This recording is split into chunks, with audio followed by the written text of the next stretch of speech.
Sportez-vous bien. Sportez-vous bien. L'actualité sportive en partenariat avec Intersport. Jean Sureda.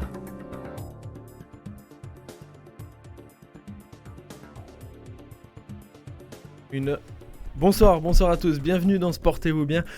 Heureux de vous retrouver en ce lundi 22 novembre où nous allons pendant une heure parler de sport et uniquement de sport avec mes chroniqueurs et des invités acteurs du sport de haut niveau. Au programme ce soir, les coups de cœur et les coups de gueule de nos chroniqueurs. Kevin Carrière nous présentera le Zoom de la semaine, sans oublier la question du jour, le débat avec la saison de tennis et enfin nous recevrons Loris Bourrelli, champion du monde et champion d'Europe de natation. Avec nous ce soir les 3M, Marek Keta, bonsoir Marek. Bonsoir à tous. Mehdi Guillonneau, bonsoir Mehdi. Bonsoir Jean. Et Maxime Brossard, bonsoir Maxime. Salut.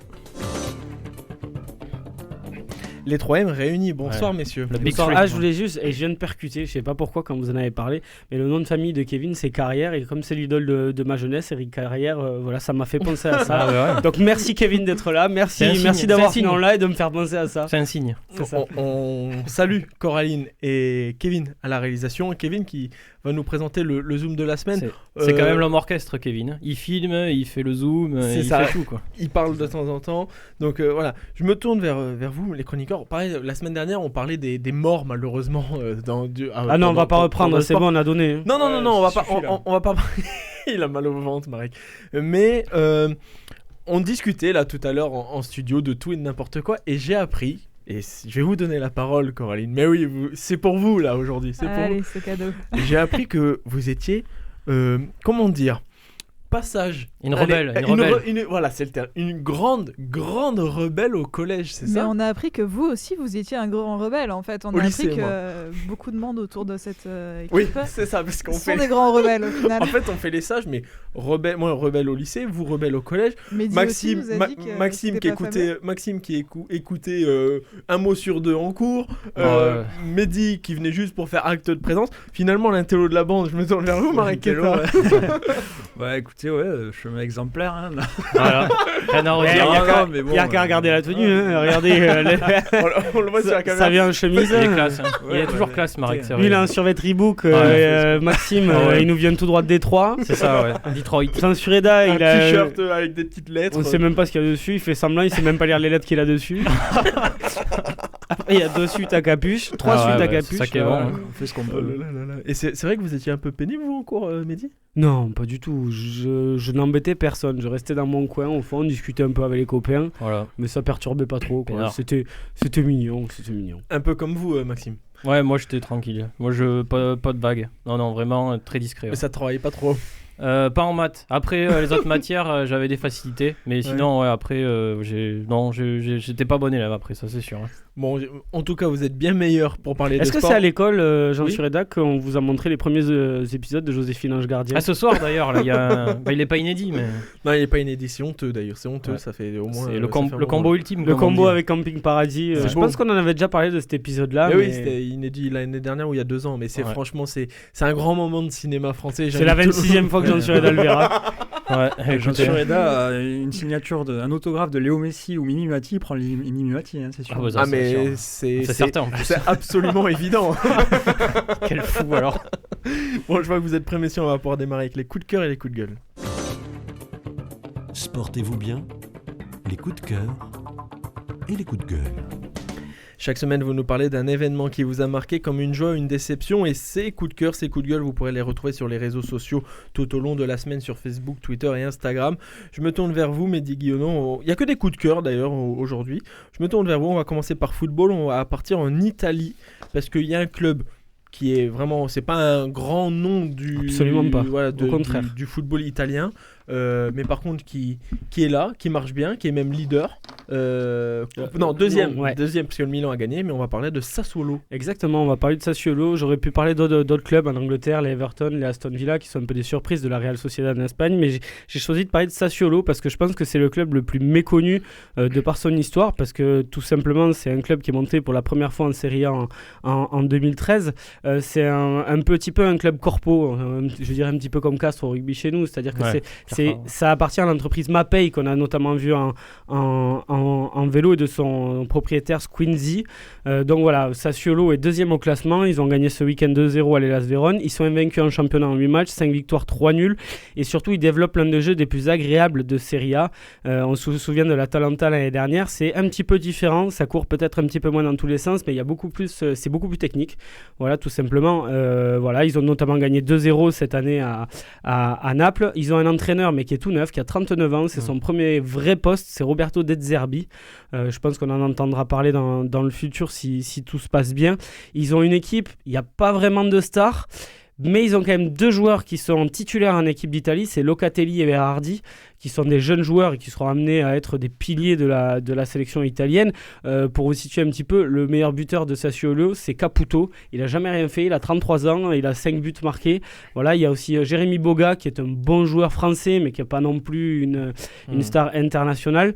Donc voilà, ça joue bien et moi je pense que pour l'Europe, ça peut le faire cette année. Ils ont déjà joué l'Europa League en 2015-2016, ce qui est extraordinaire. Encore une fois, c'est une ville de 40 000 habitants. Ils jouent même pas dans leur ville. C'est-à-dire que Mapei a acheté le stade dans la grande ville d'à côté, c'est Émilie-Romagne. Ils ont acheté le stade de cette ville-là pour aller jouer là-bas parce que Sassuolo, les infrastructures, c'était absolument pas possible d'y jouer. Comme Offenheim, quoi. Donc c'est assez, c'est un petit peu comme ça. Offenheim, c'est encore plus petit. Donc voilà, ils jouent leur prochain match quand même face à l'Inter et celui d'après face à l'AS Roma. Donc c'est des tests et je pense qu'à la sortie de ces 2 matchs-là, on saura si Sassuolo peut vraiment espérer l'Europe. On parlait de Bergame souvent, c'est ce que il l'a dit Mehdi dans sa présentation. Bergame, Sassuolo, c'est de la fraîcheur, ça fait du bien. C'est ça, et puis le parallèle est assez intéressant parce que je crois que Sassuolo c'est la 2e meilleure attaque ou la meilleure attaque en Série A en ce moment. C'est ça marque des buts. Comme l'Atalanta au final. Comme l'Atalanta l'année dernière qui a fait une saison un peu record au niveau des buts. Voilà, et puis ce coach aussi De Zerbi qui a la confiance de ses dirigeants un peu à la même façon que Gasperini avec l'Atalanta. Donc c'est quelqu'un qui peut mettre en place ses idées et c'est vrai que c'est super beau à voir. Donc à la suite des 2 prochains matchs, on pourra vraiment voir si Sassuolo, on peut compter sur eux pour aller plus loin, notamment. C'est un club en fait, comme j'ai dit, qui appartient donc à Squinzi, à la Mapei, et en fait cet entrepreneur-là, quand il a pris le club, il a dit nous on n'a pas d'histoire, effectivement on n'a pas d'histoire, mais on va se construire par le jeu. Et je vais faire confiance aussi à des jeunes entraîneurs. Le seul autre entraîneur qu'il y a eu aussi en Serie A, il y a eu un intérim mais qui s'est mal passé, c'est Eusebio Di Francesco, qui a notamment entraîné la Roma, qui les avait amenés en demi de Ligue des Champions, et pareil, il l'avait fait démarrer. Et le but c'est de former que ce soit des entraîneurs et de former aussi des jeunes joueurs italiens pour les amener. On en voit, il y a Acerbi aussi qui est titulaire en équipe d'Italie qui sort de là. Ils ont 3 joueurs qui sortent. C'est comme si 3 joueurs sortaient un petit peu des Viantonin Gaillard pour vous situer. Mauvais exemple dans cette émission. Pourquoi Ils avaient relégué il faut pas parler des Viantonin Gaillard. Mais voilà, ils veulent se construire par le jeu, se construire une identité parce qu'ils n'ont pas l'histoire et ils veulent se construire par le jeu et je trouve ça super intéressant et on le voit malheureusement pas trop chez nous.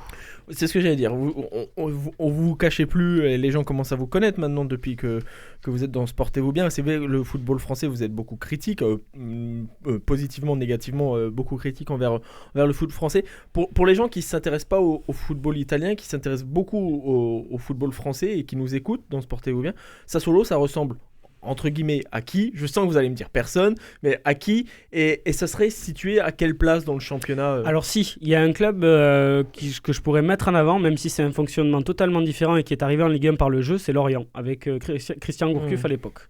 Donc ça serait comme Lorient en 2013 pour Sassuolo. Après, il n'y a pas juste une entreprise derrière Lorient, mais c'est un petit club. Voilà, ça a été un petit club sans vraiment une grosse histoire qui est arrivé par le jeu en Ligue 1 avec Christian Gourcuff. Alors c'était il y a des années pour Lorient, mais voilà, je le vois comme ça. Et Sassuolo, ce serait à quelle place aujourd'hui en Ligue 1? Sassuolo, ça jouerait les 3 premières places à Ligue 1.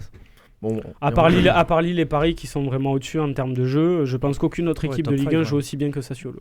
On verra les performances de Sassuolo. Vous l'avez dit, c'est l'Inter Milan et l'AS Roma pour les 2 prochains matchs. Donc les 2 tests pour les 15 prochains jours pour Sassuolo. Je me tourne vers vous, Maxime Brossard. On va parler du rugby et de la boxe. Oui. Mais je commence par le rugby. Oui. Alors bizarrement, c'est une défaite du 15 de France féminin, parce que les hommes ont gagné hier en Écosse pour la première fois depuis 2014. Mais on va parler des filles. C'est quand même paradoxal d'avoir un coup de cœur sur une défaite. Bah écoutez, voilà, je me tourne vers Mehdi en plus qui justement est un peu spécialiste, du sport et romantisme. Du coup, non, mais c'est vrai qu'elles ont frôlé l'exploit à Twickenham. Les filles, elles ont perdu 25-23. En plus, elles ont perdu à la dernière minute. Elles ont pris une pénalité de la meilleure joueuse du monde, Emily Scarhart, qui joue centre ou ouvreur pour l'équipe d'Angleterre. Il faut savoir en plus que les Anglaises sont professionnelles, quasiment toutes. C'est la meilleure nation du monde, non? C'est la meilleure nation du monde. Elles sont numéro 1, elles sont talonnées de près par les Néo-Zélandaises. Oui. Et c'est 2 équipes qui sont pros, tandis que nous, on tient plus du semi-professionnalisme pour le moment. Oui, et donc dans la dernière action, elles ont pris une pénalité. Jusque-là, elles menaient 23-22. C'était un match totalement fou, un vrai régal, honnêtement. Si vous n'avez pas pu le voir, je vous invite même carrément à le regarder, en fait, parce que c'était hallucinant en termes d'intensité, de qualité technique aussi. On avait parlé récemment notamment du jeu au pied. On avait évoqué que c'était peut-être ce qui faisait un peu défaut au rugby féminin, même si là c'est vrai qu'il y a eu quelques tentatives de jeu au pied manquées au niveau de... Mais elles ont gagné en longueur, moi je trouve. Voilà, en longueur et de précision dans le jeu courant. Le jeu au pied était de très très bonne qualité. On a vu surtout énormément de combats, énormément d'agressivité des 2 équipes. Ça jouait dans tous les sens. C'était vraiment un match magnifique. Je pense que c'est un des plus beaux matchs que j'ai vu de cette année, sinon le plus beau. Il faut savoir, malheureusement, que c'est encore une défaite, puisque la dernière victoire contre le 15 de la Rose, il remonte au 10 mars 2018. La France reste sur 7 défaites de suite face à ce 15 de la Rose. Et en plus, on les aura dans la poule de la Coupe du Monde 2021 en Nouvelle-Zélande avec l'Afrique du Sud et les Fidji. Donc, il y aura une occasion peut-être de se rattraper lors des prochains 6 nations, on l'espère. Et j'espère aussi que le match sera tout aussi beau, parce que c'était vraiment du très très haut niveau et du très très beau rugby. C'est quand même bon signe à quelques mois maintenant de la Coupe du Monde, donc vous l'avez dit, en Nouvelle-Zélande en 2021, d'être entre guillemets, alors tout est relatif, ça reste que du sport et il y a la vérité d'un match, etc., mais d'être vulgairement parlant qu'à un point des Anglaises, quand on sait qu'il y avait un écart plutôt conséquent sur ces dernières confrontations. Ce qu'il faut savoir, c'est qu'en fait l'Angleterre avait fait tourner, et on a vu la différence au moment où elles ont fait rentrer les titulaires habituels, donc justement Scarhart par exemple. Un petit peu comme le 15 de France des garçons en Écosse. Ouais, voilà, où la talonneur Cocaine, elles ont vraiment renversé la vapeur, et on a vu qu'il y avait quand même un petit monde d'écart entre les 2 équipes. D'ailleurs, chose assez drôle, si je dis pas de bêtises, elles ont fait les 7 changements en même temps. C'est ça, c'est rare. Elles ont fait rentrer 7 titulaires d'un coup, en fait. C'était 7 joueuses qui jouent habituellement, elles les ont fait rentrer 7 d'un coup. Et de suite, il y a eu la différence, parce que ce que Maxime, dans son résumé, n'a pas dit, c'est qu'à un moment donné, elles ont pris 2 essais aussi, l'équipe de France transformée dans les 10 dernières minutes. Elle menait, si je dis pas de bêtises, 22-8, 22-10. En fait, elles ont pris 3 essais coup sur coup. En fait, elles ont pris un essai de la talonneur. Et c'est la remplaçante qui ont fait la différence. Elles ont pris un essai de la talonneur, Cocaine, qui est rentré. Il y avait Kildune qui a marqué aussi un essai, qui est à l'arrière, et qui en fait a profité de l'entrée des joueuses anglaises qui ont remis une dynamique en avant, et elle a marqué. Et en fait, sur la dernière action, l'équipe de France a été poussée dans ses retranchements par toute la puissance et la fraîcheur du banc anglais, et elles ont concédé une pénalité malheureusement, mais elles se sont bien battues. On parle souvent des hommes, on dit qu'il y a une énorme progression depuis la Coupe du Monde, c'est l'une des plus grosses. Il y a une progression aussi chez les femmes. Où est le 15 de France féminin à quelques mois de la Coupe du Monde là aujourd'hui? Je dirais que c'est pour moi la 3e nation mondiale. Allez, je vais être un peu, je vais avoir un peu d'espoir. On va gonfler un peu le torse. On va dire qu'on est 3e. Je pense qu'on a le niveau, on a les joueuses, on a aussi le réservoir et les infrastructures qui se mettent de plus en plus en place, qui permettent à ces filles-là de hausser leur niveau de jeu. Et il y a ce petit gap, comme je vous dis, la différence, elle se fait dans le fait qu'elles sont passées professionnelles. Les Anglaises et les Néo-Zélandaises le sont aussi, puisque les joueuses appartiennent directement à la fédération. Et donc, c'est là où est la différence. Et d'ici quelques années, la France pourra jouer dans la cour avec l'Angleterre et la Nouvelle-Zélande, pour aller concurrencer de très très près, je pense. Et en plus, le 15 de France féminin est bien représenté dans la région, avec des joueuses de Blagnac et des joueuses du Stade Toulousain, évidemment. Ouais. Je me tourne vers vous. On reviendra vers vous, Maxime Brassard, pour parler de boxe, mais on reste quand même dans le sport de combat. Je me tourne vers vous, Marek Keta. On va parler de judo. Il y a eu une bonne forme lors de ces championnats d'Europe ce week-end de judo. Alors à relativiser, mais globalement oui. Donc les championnats déjà qui se sont enfin déroulés. Ils avaient été reportés à 2 reprises en raison de la crise sanitaire. Mais sinon voilà, bilan global très positif pour les Bleus. 8 médailles d'or. 8 médailles, 5 en or. Et je dirais presque trois en bleu bronze. avec un E par contre. C'est ça, bleu avec un E parce que c'est les filles surtout dont il faut saluer les performances. Chez les hommes, il n'y avait pas Teddy Riner, donc pas de médaille au-dessus des 100 kilos. Une seule médaille pour Kylian Leblouc dans les moins de 66 kilos. C'est le champion de France actuel et il s'agit de son premier titre international, donc c'est plutôt bien pour lui. Mais voilà, donc surtout les performances des judokas à saluer, notamment Margot Pinot pour son deuxième titre européen d'affilée dans les moins de 70, Roman Dico, Madeleine Malonga, toutes deux dans les plus de 78 et moins de 78 kilos qui ont remporté un deuxième titre de championne d'Europe. Et j'ai envie de dire évidemment Clarisse Agbenienou, 5e titre depuis 2013. Monstrueuse, elle a fait pourtant, honneur elle avait des doutes, Marek, je sais pas si vous aviez entendu ça, c'est-à-dire que à la suite de l'annulation des JO, elle s'était confiée ces derniers temps en disant qu'elle avait eu du mal à se remotiver derrière. Elle avait pleuré, elle avait très mal vécu ce report des Jeux et donc pour se remotiver c'était assez compliqué. Clarisse, final, même quand ça, soi-disant ça se passe moins bien, elle est championne d'Europe. Surtout 9 mois après 9 mois sans compétition, elle revient, en plus sa finale elle était expéditive, je crois que c'est en 23 secondes avec un Yoko Guruma, elle emporte son adversaire avec son propre poids pour la mettre au tapis, 23 secondes expéditives, c'est clair, net et précis. Elle a montré son talent, je crois panache. Je crois qu'elle a notamment gagné, je crois que c'est 5 combats de 5 façons différentes. Ouais, c'est ça avec qui est des assez prises fou avec Clarisse Agbenienou, c'est ah non mais talent à l'état brut quoi, vraiment. Donc là, large, quoi. D'ailleurs son surnom c'est la Teddy Riner féminin. C'est un peu ça, sauf que elle, il lui manque un titre olympique. Elle est en chasse d'un titre olympique. Elle est 5 ou 6 fois championne du monde, 5 fois championne d'Europe, championne de France bien entendu. Pour résumer un petit peu j'aimerais aussi en fait particulièrement souligner le titre obtenu par Shirin Boukli. C'est une jeune judokate qui vient du Gard, qui a 21 ans seulement et c'était sa première participation à un tournoi international. Pas mal. Et l'an dernier, ce qui est fou, c'est que l'an dernier, elle était encore junior. Alors, on ne parle pas de n'importe qui quand même. Elle avait déjà obtenu des titres, mais là vraiment, elle arrive en force pour son premier titre. Elle bat quand même une sacrée candidate, la Serbe Andrea Stodajinov, en 40 secondes par étranglement. C'était aussi super à voir. Donc on attend aussi beaucoup de cette jeune fille du sud-est de la France. Et pour résumer un petit peu les championnats d'Europe, et vous l'avez dit, les hommes c'est une seule médaille, les femmes ce sont des médailles dans toutes les catégories sauf une, c'est-à-dire le moins de 52 kilos, sinon il y a une médaille. Alors, en plus sur les 7 disciplines, il y en a 5 en or plus 2 ou 3 en bronze. C'est ça, 3. Mais voilà, et en plus à chaque fois qu'elles vont en finale, elles gagnent.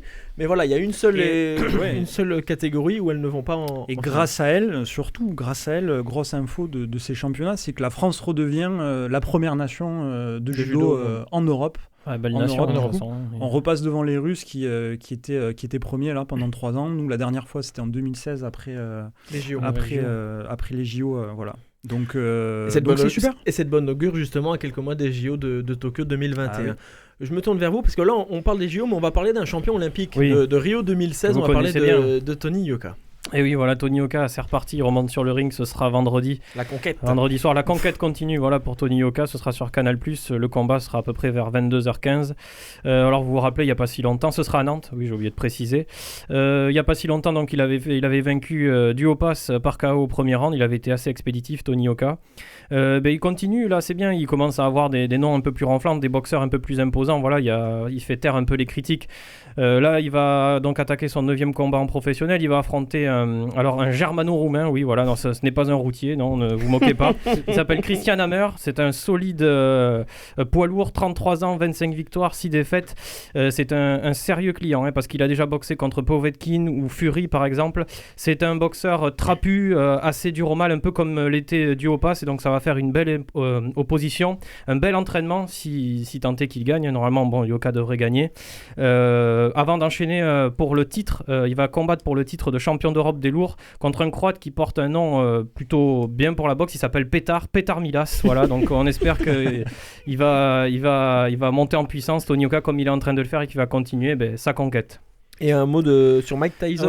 Mike Tyson quand même. Voilà. Bien évidemment. Et vous l'avez suivi. Vous prenez Maxime Brossard pour un amateur. Je me suis inquiété. Là, je vous avoue, je me suis inquiété. Ah mais non, quand même. Il est de retour. Iron Mike Tyson. Il est là, 54 ans. C'est un peu les papis qui font de la résistance parce qu'il va affronter Roy Jones Jr., aussi un boxeur mythique. En poids lourd, voilà, ça fait 15 ans qu'il n'a pas boxé, Mike Tyson. Roy Jones, il continue à boxer. Bon, il boxait contre des illustres inconnus dans des supermarchés, mais il continue à boxer. Là, ce sera pour le coup au Staples Center de Los Angeles. Ce sera à 4h du mat. Ce sera sur la chaîne Action, voilà, vous pourrez voir le combat. 8 rounds, du coup, puisque de 3 minutes, ce sera pas un 12 rounds. Par contre, il n'y aura pas de casque. Ils vont vraiment boxer pour de vrai. Et ça va cartonner. Je sais pas si vous avez suivi un peu les entraînements. Gros, quand même. Oui, c'est des 12 OZ, c'est-à-dire qu'on appelle c'est des 12 onces, c'est-à-dire ils sont un peu plus larges. Les combattants professionnels combattent avec du 6 ou du 4. C'est-à-dire c'est très léger, c'est quasiment le point nu, quoi. Là, ce sera un peu plus gros, mais ça n'empêchera pas Mike Tyson de peut-être casser une ou deux côtes. Et c'est un match qui me rappelle vraiment un film, je sais pas si vous l'avez vu, qui s'appelait Match Retour avec Stallone et De Niro. C'était l'histoire de deux boxeurs de 60 ans qui montaient sur le ring pour s'affronter. Ça va ressembler un peu à ça. J'espère que le combat sera aussi beau que le film. Le film était bien sympa. Et une petite info pour vous, Mehdi, qui suivait énormément la NBA.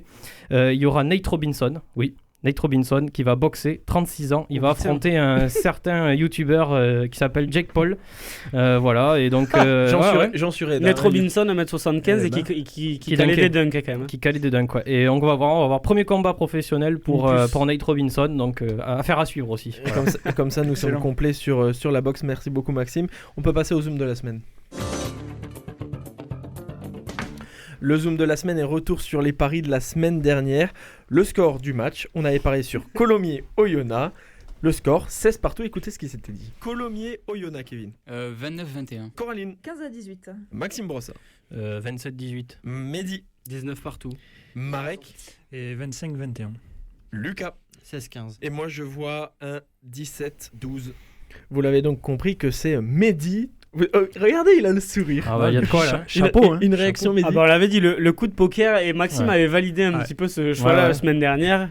Et là, c'est là que je l'ai bien senti. Quand le spécialiste te valide, alors là, j'avais vu largement, j'étais plus confiant. Mais vous avez parié sur le match nul, 19 partout. Il y a eu 16 partout. Donc pour ceux qui nous suivent sur les réseaux sociaux, on met le classement dans la semaine des paris pronostics et des paris et des questions du jour. Donc je vous ai donné 5 points et j'ai donné 1 point de bonus à Lucas. Pourquoi ? Normal. Parce que le score c'est 16 partout. Ouais. Lucas avait donné 16-15 pour Colomiers, donc il s'est trompé lui d'1 point. Il est presque. En fait, dans l'idée, il est carrément beaucoup plus proche que vous. Vous avez dit 19 partout, il y a eu 16 partout. Ouais, mais il a le résultat exact. Là, il a 16-15. Ouais, au rugby, pour marquer un point, c'est compliqué. Surtout trouver un nul au rugby, c'est. Ça arrive 4-5 fois dans l'année, donc autant dire que c'est un grand coup de chance. D'accord. Donc c'est 5 points pour Mehdi et c'est 1 point pour Lucas. C'est pas vous Mehdi, c'est pas vous Maxime, Lucas n'est pas là qui va donner le zoom de la semaine. Je me tourne vers vous, Kevin Carrière. On va parler de volley. Spacers 7. Il va en falloir marquer des 7 d'ailleurs pour gagner. Allez, à chaque fois il nous l'a fait. Ouais, exactement. Ouais, le derby de l'Occitanie entre Sète et Toulouse, c'est ce vendredi à 19h. Donc deux équipes qui sont plutôt en forme dans ce début de saison, à égalité avec 11 points en 7 journées. Toulouse est 5e, Sète est 7e. Donc deux équipes qui seront à la course au play-off, donc terminer dans les 8 premiers pour participer aux phases finales. Donc deux équipes aux dynamiques assez bonnes. Les Spacers restaient sur 5 victoires d'affilée avant de s'incliner face à Cannes la semaine dernière. Alors que Sète reste sur 3 victoires d'affilée, donc, et notamment une ce week-end contre Tourcoing, la grosse écurie qui était invaincue, une victoire sèche 3-7-0. Et pareil pour Toulouse, Cannes c'est le monstre du championnat aussi. Donc les deux finalement ont perdu contre des très gros ce week-end. Non, Sète s'est imposé. Sète s'est imposé. Ouais, Sète s'est imposé 3-7-0. Et Toulouse, non, on n'a pas joué reporté à cause de Covid. À Chaumont. Donc voilà, juste pour rappeler que l'année dernière c'était Sète qui s'était imposé 3-7-1 face aux Spacers. Donc le match c'est vendredi. Et pour tout dire aux auditeurs, vous savez qu'on prépare l'émission avant bien évidemment, vous nous aviez dit que vous hésitez aussi avec le Phoenix. Alors vous avez bien fait de choisir les Spacers. Pourquoi ? Parce que le Phoenix est reporté. Le match de demain en Coupe d'Europe est reporté. Ils joueront quand même mercredi soir de mémoire contre le club de Léon. Mais voilà, après on verra ce que ça donne pour le Phoenix. Mais vous avez eu le nez fin, Kevin. De Léon qui dit c'est des Espagnols. Léon. Ouais, Léon. Oui, Léon. Si, ça change tout. Hein. Le club de Léon. Léon. J'ai pas fait d'anglais, j'ai pas fait d'espagnol. On a peut-être fait allemand. Hein, oh là là là là là. Norvégien. On dit Sochox ? Non, on dit pas Sochox. On dit Sochaux. Bon, excusez-moi. Monsieur. Donc Phoenix-Léon, ce sera mercredi en Coupe d'Europe, mais c'est pas le match qu'on parie. Messieurs, Spacers-Toulouse contre Sète. On va passer au pronostic. Coraline. Alors c'est en 7. Ouais, merci quand même. Bien évidemment. J'avais le... Non, mais pas pour vous. Pas pour vous, mais Parce par- qu'elle partait sur un 25-17, 16-25. Voilà, c'est ça. C'est histoire de pas. Je veux pas parier les 7, bien évidemment. 2-3 du coup. 2-3. Donc on est d'accord, victoire de 7. Mehdi. 3-2. Parce que Mehdi, j'ai l'impression qu'il se fait influencer. C'est pour ça que je le fais démarrer en premier. Il fait en fonction des autres. Bah, J'ai j'aurais compris. normalement J'ai je- compris. on peut pas non, dire mais la même normalement chose que- je Ah voulais si, dire vous pouvez. Bah quand Je même. voulais dire on- 3-2 aussi. moi je voulais dire la même chose que Coraline et j'ai juste mis l'inverse. Ok.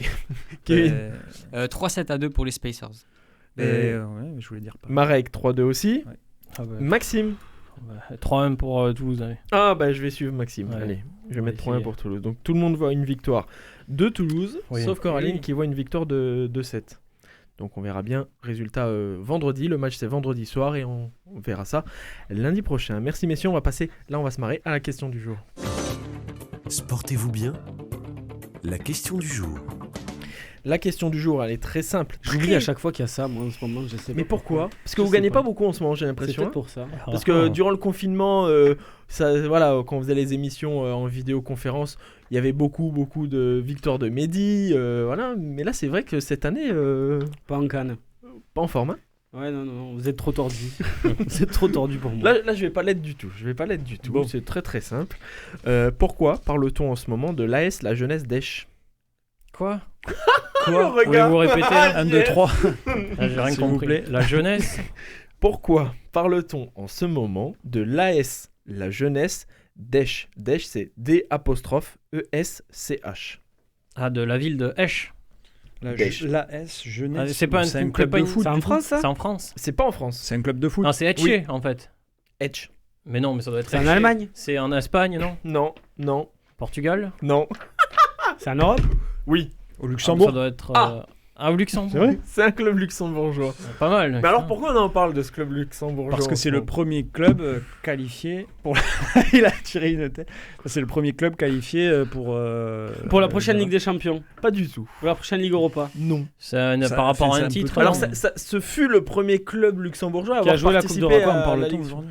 Ouais. Pourquoi on en parle en ce Attends, moment? ça, il doit pas y avoir 150 clubs. Ça fait 50 km² le machin. Bah, c'est le seul en fait. Alors c'est le seul, oui, parce que Non, mais il y a- coefficient UEFA, c'est pas. Il y a voilà, un mais- championnat vraiment au Luxembourg. Alors oui, ils sont si- assez. Alors ça a été créé en 1907, ce club, ils ont été 28 fois champions du Luxembourg, le dernier titre c'est en 2010, et ils ont gagné 13 Coupes du Luxembourg, la dernière en 2013. Mais pourquoi on en Parce parle que tous leurs joueurs font partie de l'équipe nationale. Non, du tout. Oh, c'était pas mal, ça. C'est- dommage. C'est le seul club luxembourgeois qui a passé les phases de poule en Coupe d'Europe. Non, du tout. Est-ce que c'est un lien avec la Coupe d'Europe déjà? Oui. Ah, voilà. C'est pour ça, il y a la Ligue Euro Europa. 113. C'est le club luxembourgeois qui a fait le plus de participation. Non. C'est un, Enfin, c'est un- sûrement, c'est un mais- record national. Ils ont gagné la Coupe d'Europe. C'est pas un record national. Vous avez dit? Ils ont gagné une Coupe d'Europe. Pas du tout. Mince. Tu me diras, c'est vrai qu'à l'époque de la C3, même Sochaux jouait les finales de Coupe d'Europe. C'est Bah pour justement, vous dire. faites bien de parler de Sochaux. C'est le dernier club à avoir joué contre Sochaux en Coupe d'Europe. Non, La Coupe mais vous- Intertoto. mais alors vous rigolez. Le premier. Mais dans toute leur histoire, ils ont affronté deux clubs français. En 1960, le Stade de Reims, où ils ont pris 11-1 en 2 matchs. Et Sochaux a le record sur 2 matchs contre eux, devant le Real Madrid et tout. Où en 1989, Sochaux joue contre ce club en Ligue Europa. Alors, enfin, c'était la Coupe UEFA à Ouais, l'époque. Où Sochaux gagne 12-0 sur 2 matchs. Mais ils ont joué Sochaux, ils ont joué Reims. Mais c'est pas de ça. C'est pas par rapport au score du coup là. Non, Ah, c'est un lien avec le score. Ah, Il vous c'est un reste, lien avec le il score. vous reste C'est l'équipe 35 secondes. qui a pris la plus grosse défaite, qui a subi la plus grosse défaite de l'histoire en Ligue Europa. Non. En Je Coupe vais être d'Europe. gen- je vais être gentil. On se rapproche. Ah. C'est l'équipe qui. Non, il n'y a pas de. Qui a gagné avec le plus gros écart. Non. Donc qui a pris la plus grosse défaite. Non, qui a pris le plus de buts sur une seule compétition en Coupe d'Europe. Non. L'équipe qui a suivi la Sur plus une seule grosse année. remontada. Non. C'est une question de but. Forcément, vu qu'on parle de foot, mais c'est pas vraiment En lien avec négatif, forcément. ça. On est d'accord. Ils ont jamais gagné un match de Coupe Ils n'ont d'Europe. jamais marqué un but en Coupe d'Europe. Non. Ils non. ont jamais gagné un match de Coupe d'Europe. Ils sont venus. Non. Et... Mais on se rapproche. C'est terminé. Vous avez touché le truc. Pourquoi on parle de ce club en ce moment? C'est parce que c'est ce club qui a le plus grand nombre de défaites de suite en Ligue des Champions, 16 entre 1973 et 1987. Mais non, c'est l'OM. Ah, Et c'est pour- l'OM qui peut les battre. Et pourquoi on en parle? Parce que justement, retour de la Ligue des Champions. Vous voyez le Ah, professionnel? oui, oui, oui, oui. Retour de la Du Ligue coup, des c'est en Champions. Coupe d'Europe. D'accord. Marseille, ça va être en Ligue des Champions. tout Non, non, ça. c'est en Ligue des Champions, mais sous l'ancienne version entre Ah, 73 et 87. Le record de la Ah, Ligue la des belle, Champions, quand tout le monde la formule Ligue des Champions depuis 93, c'est Anderlecht et Marseille avec 13. Marseille peut devenir avec 14, le seul club sous la version Ligue des Champions, mais il faudra battre encore le club luxembourgeois qui a 16 défaites. C'est jouable, hein. Et donc pourquoi? Comme ça... Allons-y. Merci Maxime. Merci, Attention, Maxime. c'était le record. Mais voilà, comme ça, Vous on avez peut, raison. Le comme ça, record on- s'en fait pour être battu. comme ça, on peut parler de l'Olympique de Marseille, Non. du stade de Reims, du stade de Rennes, Rennais, et du Paris Saint-Germain qui jouent en Ligue des Champions. Les Français en mauvaise posture, Mehdi, on est d'accord, hein.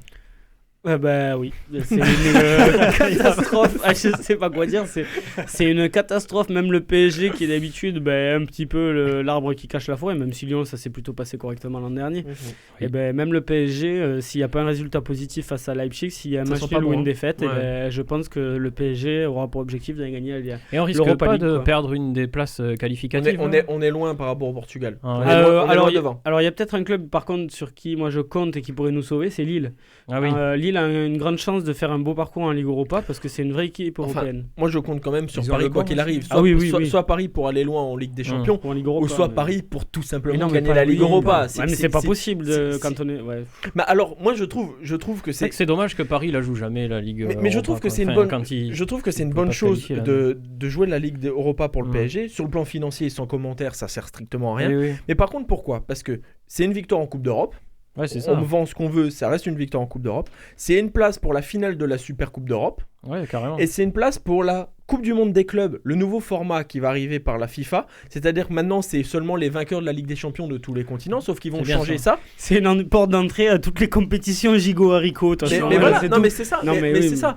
Et maintenant, la nouvelle version, ça va être Ouais, mais le la 24 dimension clubs du PSG, avec quoi. mais bien sûr, mais Chelsea a gagné la Ligue Vous Europa. m'auriez dit Manchester, n'importe- il y a pas Manchester a gagné la Ligue Mais vous Europa. m'auriez dit n'importe quel autre club français, je vous aurais dit oui, mais non, oui, mais Manchester, au moins Chelsea, au moins ils la Ouais. gagnent. C'est quand ils sont en dessous des 4 ou 5 gros clubs anglais, donc c'est qu'ils sont entre guillemets en reconstruction. Je suis pas sûr que. Je sais pas. Ils viennent de faire finale de Ligue des Champions, même si c'était un petit peu tronqué de par le. Ouais, mais après, le truc, s'ils mais tombent. pour moi, ça serait une. Ça serait pas mal. C'est Effectivement, comme- ça s'ils ferait y une tombent- belle aventure, justement, comme Oui. vous dites, pour les supporters et tout. S'ils y tombent, il faut aller la c'est beau, gagner. quand même, ouais. Il faut aller la gagner, voilà, si on ouais. est d'accord. Mais pour moi, le PSG qui ira en Ligue Europa, c'est une catastrophe. Ah, Mais ça ouais. reste une catastrophe, mais au moins ça sauverait peut-être les points UEFA. Bon, sauf si en huitième de finale de la Ligue Europa, il y ait Milan AC, Paris Saint-Germain, où c'est un peu Bon, plus ça serré. passe Mais bon, tranquille. ça passera, je pense aussi. Mais voilà, au moins ça donnera une place en Super Coupe d'Europe, une place en Coupe du Monde des clubs, et ça ouais. permettra aux clubs de. Il n'y a que, de jouer. il y a que palmarès. vous, Jean Sureda, qui regardez ce genre de Mais compétition. bien sûr, mais parce que les clubs, C'est le palmarès. les clubs, ils veulent les palmarès, ils veulent la vitrine. Si aujourd'hui on fait quoi? Si on demande aux clubs, aux supporters parisiens. Ah oui, ils s'en souviennent des Super Coupes d'Europe, des Super bien Coupes. Les sûr. supporters, ils Mais sont bien C'est sûr. 94, il y Ah, avait la Coupe des Coupes. À je Lyon crois, a ils gagné avaient le gagné. trophée des champions en 2012. Alors je te dis pas, c'était la Il y avait fête. John Il y a la place Bellecour, elle était embrasée, il y a des fumigènes partout. Avec John Carew. Vous êtes de mauvaise foi. Nous, on se retrouve dans moins de 3 minutes. On va parler tennis. À tout de suite.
Sportez-vous bien.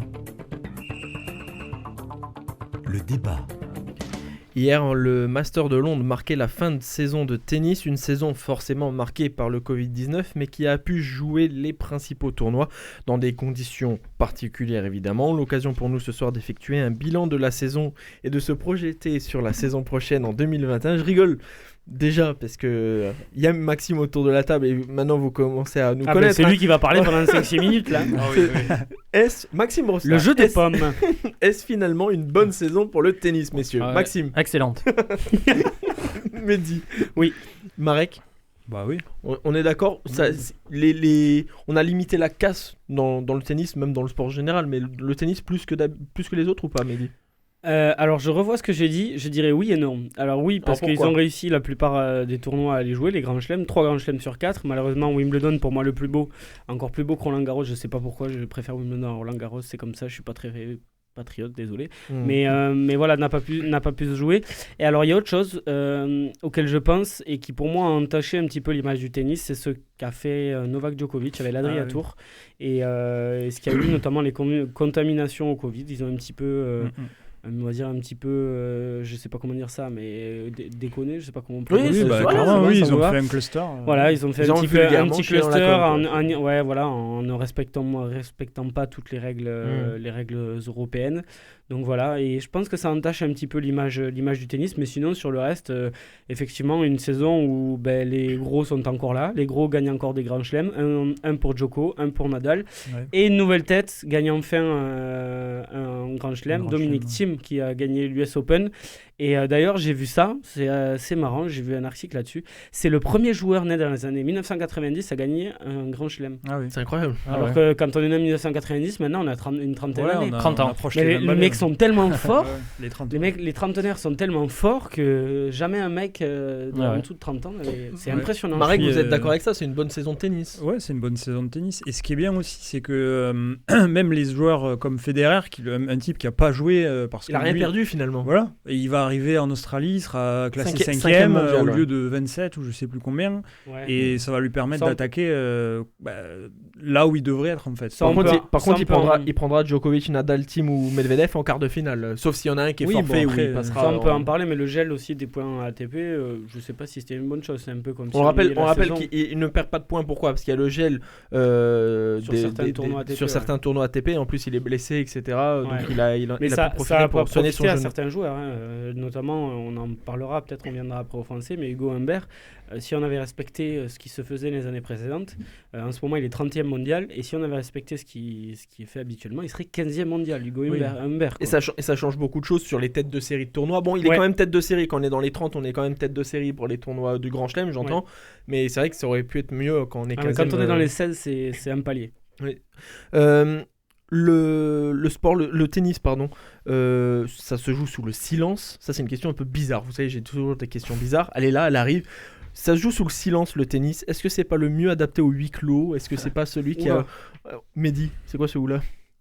Oui. Il y a quand même besoin. Ils ont besoin il y a l'impact économique. Effectivement, quand ils jouent, voilà. Non, mais quand ils jouent, ils ont besoin de silence. Mais par contre, ils aiment bien se faire applaudir quand ils font des points, etc. Ils ont ce côté-là. Il y a un respect dans le tennis, effectivement, les mecs, je sais pas pourquoi, moi quand je joue au tennis, il y a du bazar à côté, ça me dérange pas, je joue quand même au tennis, mais bon, je pense que pour la concentration, ils ont été habitués à ça depuis tout jeune, c'est des routines, c'est hyper important pour eux, et c'est pour ça qu'ils demandent le silence pendant les points, mais ne pas avoir d'applaudissements derrière, ne pas soulever un trophée d'un grand chelem devant 15 ou 20 000 personnes, ça n'a pas la même saveur forcément que d'autres années, quoi. La saison de tennis s'est arrêtée du 12 mars au 21 août pour raison du Covid-19 bien évidemment. Seul le tournoi de Wimbledon a été annulé. C'est la première fois depuis 1945 qu'un tournoi du Grand Chelem est retiré du calendrier.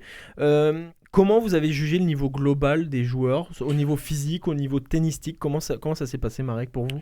Est-ce que c'était à vos attentes, c'est-à-dire pas au top forcément, mais non, mais moi j'ai été surpris. Moi, honnêtement, j'ai été agréablement surpris par Nadal, parce que je pensais que ça allait quand même être lui peut-être le plus impacté, lui qui est quand même très protocolaire, très superstitieux.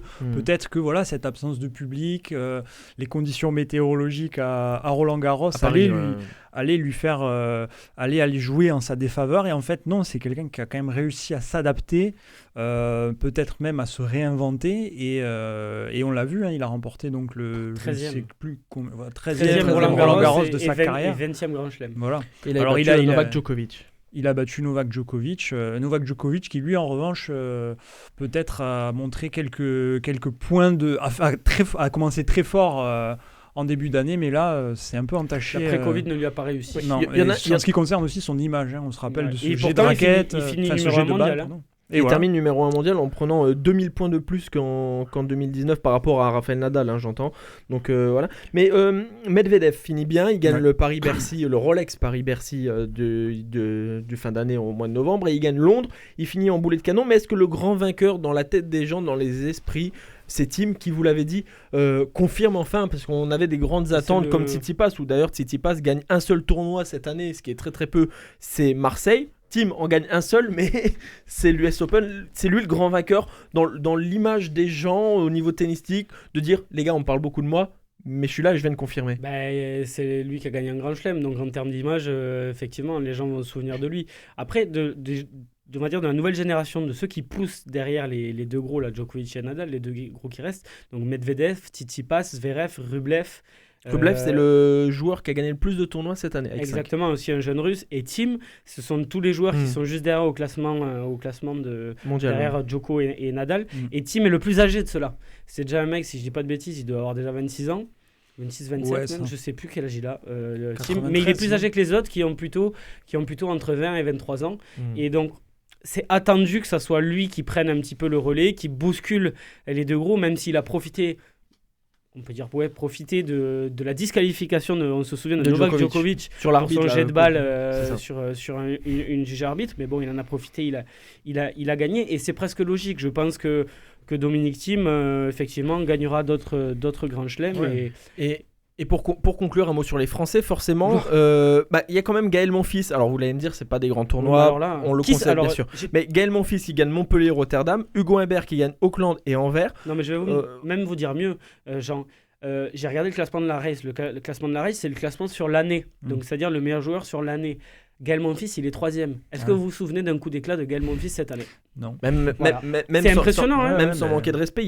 C'est fou, il est 3e joueur au niveau des points sur l'année, on ne se souvient pas. Je vais peut-être me faire incendier par les passionnés de tennis, mais comme on voit, Rublev 8e, pas de souci, 8e mondial, mais 5 tournois. Bon, alors il gagne Doha, Adélaïde, Hambourg, Saint-Pétersbourg et Vienne, rien de bien ronflant, sans lui manquer de respect, bien entendu.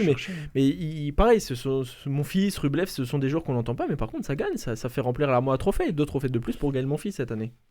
Bah oui, mais on n'a pas entendu parler de lui. Et les gens vont. Tu vois, vous voyez, c'est un petit peu comme au foot. Hein. Il faut entendre parler de vous, il faut gagner des titres avec la manière. Et juste, par exemple, il faut juste gagner des titres. Hugo Gaston, 157e mondial, qui n'a rien gagné à part des challengers. Et tout le monde va le retenir cette année. Hein. Ouais, mais moi, les 4 mousquetaires, comme on dit, là, sont plus sur la fin. Ouais, c'est plus le crépuscule pour eux. Alors que voilà, on a des Humbert, des Gaston qui, eux, sont en train d'exploser. Pour conclure, un mot, Maxime Brossard. Il y a des beaux tournois Gigo Rico là. Qatar ExoMobil Open. Et Noursultan. Tata Open. Noursultan. Là, tu sens la coupe à Mickey là. Dubai Duty Free Tennis Championships quoi. Le machin. La coupe en plastique et la médaille en chocolat. Le retour de la saison de tennis, ce sera justement à Doha pour le 4 janvier prochain, avant l'Open d'Australie le 18 janvier. Merci messieurs, on va recevoir notre invité de la semaine. Sportez-vous bien. L'invité. Notre invité a participé aux Jeux Olympiques de Londres 2012 et Rio 2016. Il est champion du monde et champion d'Europe sur le 4 fois 100 mètres nage libre. Loris Bourrelli a pris sa retraite il y a peu et nous fait le plaisir d'être avec nous ce soir. Loris, bonsoir. Bonsoir à tous, merci de m'avoir invité. Merci d'être avec nous en direct dans Sportez-vous bien. Vous êtes déjà venu dans l'émission il y a quelques mois, quelques années, mais c'était il y a 1 an maintenant, je crois, que vous étiez venu dans l'émission. Je me permets tout de suite de donner votre âge, 28 ans, et déjà, entre guillemets, j'ai mis sur ma fiche, j'ai mis le déjà, entre guillemets, à la retraite. Quand je dis déjà, justement, est-ce que c'est le bon terme ? Est-ce que c'est tôt, 28 ans ? Dans la natation, non, pas forcément. Donc, disons que c'est plutôt même un âge tardif. C'est quand on a eu une bonne carrière qu'on peut se permettre de continuer jusqu'à cet âge-là, même. Qu'est-ce qui fait qu'on arrête plus tôt dans la natation? Et pour tout dire aux auditeurs, par téléphone tout à l'heure, je vous ai dit, voilà, il y a Karabatic, Ibrahimovic, Ronaldo qui joue jusqu'à 65 ans, et c'est bizarre, à la natation, on arrête à 28 ans. Qu'est-ce qui fait la différence en moyenne de ces 6-7 ans qui séparent un footballeur, un rugbyman et un handballeur à un nageur? Tout simplement, la natation, disons que les moyens ne sont pas les mêmes. Et du coup, on est obligé de passer à quelque chose d'autre assez tôt, quoi. Parce que très peu d'élus dans la natation peuvent en vivre confortablement. Et du coup, c'est ce qui fait un peu la différence. Une question d'un chroniqueur, Maxime Brossard. Oui, je voulais savoir, comme vous faites du 4x100, le 100 mètres c'est quand même quelque chose qui est assez explosif. Est-ce que le fait aussi d'arriver vers les 30 ans, vous sentez que vous perdez un peu de cette explosivité ou pas du tout? C'est vraiment un choix Si. Ouais. Enfin, quand même, en natation, on le ressent quand même. Hein. Parce que je dis souvent, j'ai 28 ans et je sens la différence que quand j'avais 24 ans. Et les gens me disent, quand même, 28 ans, c'est jeune, etc. Mais non, on le sent au fur et à mesure. On récupère moins bien, on a besoin de plus de temps pour récupérer. Les courses, on les enchaîne moins bien et du coup, on sent plein de différences. Une longue carrière, pour reprendre vos mots. Qu'est-ce qu'on tire de toutes ces années de sportifs de haut niveau, voire pour vous même de très haut niveau? C'est une expérience pour moi qui était déjà qui était inattendue, c'est-à-dire que moi je suis venu de Martinique au Dauphin du Touareg à Toulouse. Je pensais jamais accomplir ne serait-ce qu'un huitième de ce que j'ai pu faire.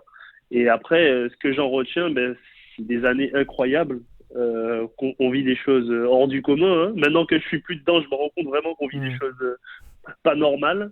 Et du coup, j'en retiens franchement que du bonheur. C'était que des belles années. Et le retour à la vie normale, justement, n'est pas trop compliqué. Quand je reprends vos mots, on vit des trucs pas normaux, on est vraiment dans une bulle de quelque chose d'à part. Le retour à la normale n'est pas trop compliqué?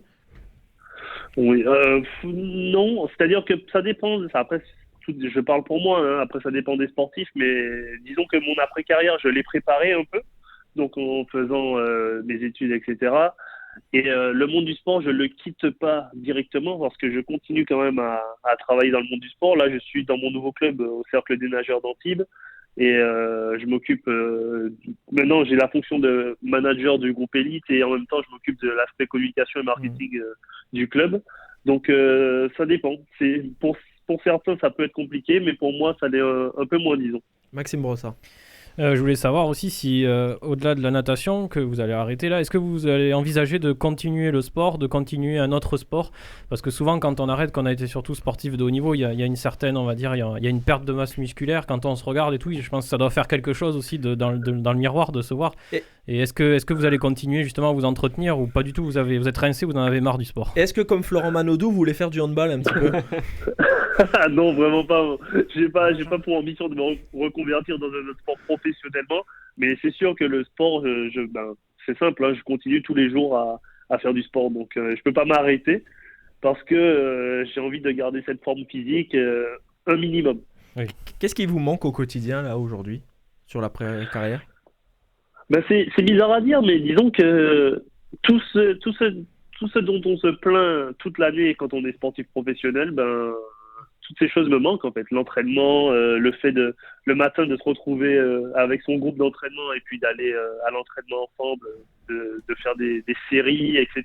Des entraînements super durs, de vivre des choses de groupe, tout le sport manque en fait, hein, quand même, mine de rien. Mehdi Guillonneau. Oui, Loris, vous avez dit que vous restiez dans le milieu de la natation. Je pense que vous avez dû suivre l'ISL là, qui a fait ses finales ce week-end. Vous aviez peut-être des nageurs d'ailleurs qui participaient à ces épreuves. Justement, est-ce que vous pouvez nous expliquer ce que c'est l'ISL? Parce qu'honnêtement, moi, j'ai pas tout compris. Moi, ce que j'ai compris, c'est que c'était assez rémunérateur pour les nageurs et dans une période compliquée, ça pouvait les servir. Mais cet enchaînement de courses avec des équipes un peu montées de toutes pièces, moi, honnêtement, j'ai eu du mal à comprendre. Et voilà, expliquez-nous un petit peu à quoi ça a servi et ce que c'est tout simplement cette compétition, quoi. Alors pour vous expliquer concrètement ce que c'est l'ISL, c'est la Ligue des champions de la natation. Okay. C'est-à-dire que c'est des équipes qui ont des noms comme les Cali Condors ou Énergie Standard, etc. C'est des équipes donc c'est des rosters qui choisissent des nageurs pour constituer l'équipe la plus forte possible. D'accord.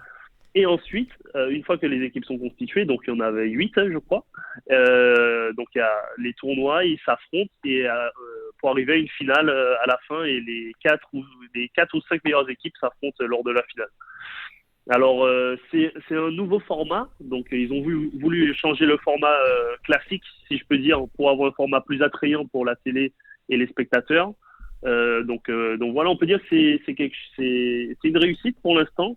Après, il y a des choses à revoir, à mon avis, mais on est sur la bonne voie. Et pour les nageurs, cet enchaînement de courses, parce que c'est quelque chose auquel on n'est pas forcément habitué sur les championnats, je parle, ou je ne sais pas comment ça se passe sur le reste des meetings, mais ils enchaînaient plusieurs courses, il me semble, Oui. en une heure, ils faisaient 2-3 courses. C'est un format qui plaît à certains nageurs, peut-être voilà, qui est différent, qui apporte autre chose, qui peut plaire à certains nageurs et pas à d'autres. Mais je crois que pour voir, par exemple, un mec comme Florent Manodou, qui est pas forcément habitué à enchaîner les courses et qui, lors de l'ISL, les enchaîne et ne s'en plaint pas, je pense que c'est un format qui leur convient parfaitement, en fait. C'est quelque chose de nouveau et qui apporte ce renouveau dans la natation et qui, franchement, plaît à beaucoup. C'est amené à durer pour vous ? Je l'espère fortement. Après, ce que j'aimerais qu'il change, c'est que c'est-à-dire que ça ne bénéficie pas qu'à l'élite de la natation. C'est-à-dire que dans une Ligue des Champions, il n'y a pas que Liverpool et Barcelone, il y a d'autres équipes. Marseille. Voilà, c'est que voilà, il y a Marseille par exemple, qui est sur une belle série de défaites. Et donc voilà, j'aimerais que ça bénéficie à plus de nageurs. Après, je dis pas qu'il faut aller prendre le mauvais nageur au fin fond de la Creuse, mais c'est juste que j'aimerais que ce soit plus ouvert à d'autres nageurs et ne pas que ça ne profite pas qu'aux meilleurs nageurs du monde. Le dernier chroniqueur qui va poser une question, Marek Keta. Oui, bonsoir Loris. Bonsoir. Du coup, vous êtes maintenant à Antibes Cercle des Nageurs. Est-ce que vous avez des poulains que vous coachez ou que vous suivez, et quelles sont vos ambitions pour ces jeunes nageurs? Le Cercle des Nageurs d'Antibes a maintenant un super groupe élite sous la houlette de Franck Esposito, ancien champion du monde et ancien recordman du monde. Donc voilà, c'est un super groupe qui a de très très bons jeunes nageurs et des très bons nageurs actuels. Je pense notamment à des nageurs qui étaient par exemple au Dauphin du Touareg comme Nicolas Doriano, Christophe Brun et Alizé Morel. C'est des nageurs en équipe de France à l'heure actuelle. Il y a aussi Fantine Le Saffre et Fanny Deberge qui s'y entraînent. Après, il y a des jeunes comme Paul Beaugrand qui visent vraiment Paris 2024. Donc oui, il y a des très bons jeunes à venir et la natation a des bons jeunes pour le futur, je pense. Il nous reste 3 minutes justement dans cette interview. Je reviens sur votre après-carrière justement, au moment de passer le cap de cette dernière course. Est-ce qu'on a peur du vide? Est-ce qu'il y a de l'appréhension? Et est-ce qu'il faut forcément bien s'entourer pour une après-carrière et pour la préparer en avance? Alors forcément, il y a de l'appréhension parce que j'ai connu que ça, moi, simplement, toute ma vie. C'est-à-dire que j'ai commencé à l'âge de 12 ans et je suis venu en France sans mes parents à l'âge de 15 ans pour la natation. Donc c'est-à-dire que j'avais connu que ça. Et forcément, il y avait de l'appréhension. Mais après, si on s'entoure des bonnes personnes qui, justement, nous aident à nous préparer à ça, je pense que il n'y a pas que la natation dans la vie. Il y a de très belles choses après le sport, justement. Il n'y a pas que le sport dans la vie. Donc voilà, le sport c'est une belle école de vie, mais il y a un après et l'après est d'autant plus beau, je pense. Et pour terminer, je vais vous demander votre bon et votre mauvais souvenir. On va commencer par le bon. Qu'est-ce que vous retenez? Parce qu'on le rappelle, pour les auditeurs qui nous écoutent dans Sportez-vous bien, vous avez participé aux JO de 2012 de Londres, de 2016 de Rio, vous êtes champion du monde, champion d'Europe. Qu'est-ce qu'on retient là? Franchement, il y a énormément de souvenirs. Je pourrais vous parler de ma première qualification en équipe de France lorsque j'arrivais à peine de Martinique et c'est quelque chose dont je me doutais pas. Après, il y a ma qualification aux Jeux Olympiques de Londres en 2012 qui n'était pas du tout mon objectif et je me retrouve qualifié à des Jeux Olympiques. Ou en 2016 où c'était mon objectif principal de m'y qualifier et je m'y qualifie haut la main. Le titre de champion du monde en 2015 qui est quelque chose d'exceptionnel. Enfin, il y a beaucoup, beaucoup de souvenirs. Et après, les meilleurs, forcément, les Jeux Olympiques. Ça reste quelque chose d'à part. Et il y a les Jeux Olympiques en plus en 2020 à Tokyo. Et pour terminer en 2021, pardon, en 30-40 secondes, le mauvais souvenir, malheureusement, le moment où on aimerait oublier dans sa carrière de nageur, de sportif. C'est un moment qui n'est pas forcément très important. Enfin, De mauvais souvenirs, quand même, c'est quoi ça? Ah, je pense, un mauvais souvenir, mais que j'aimerais pas effacer, qui m'a permis de grandir, c'est ma 4e place au championnat du monde en 2013. Ah oui, ça, c'est La médaille en chocolat. Il doit avoir une grosse frustration là pour ça.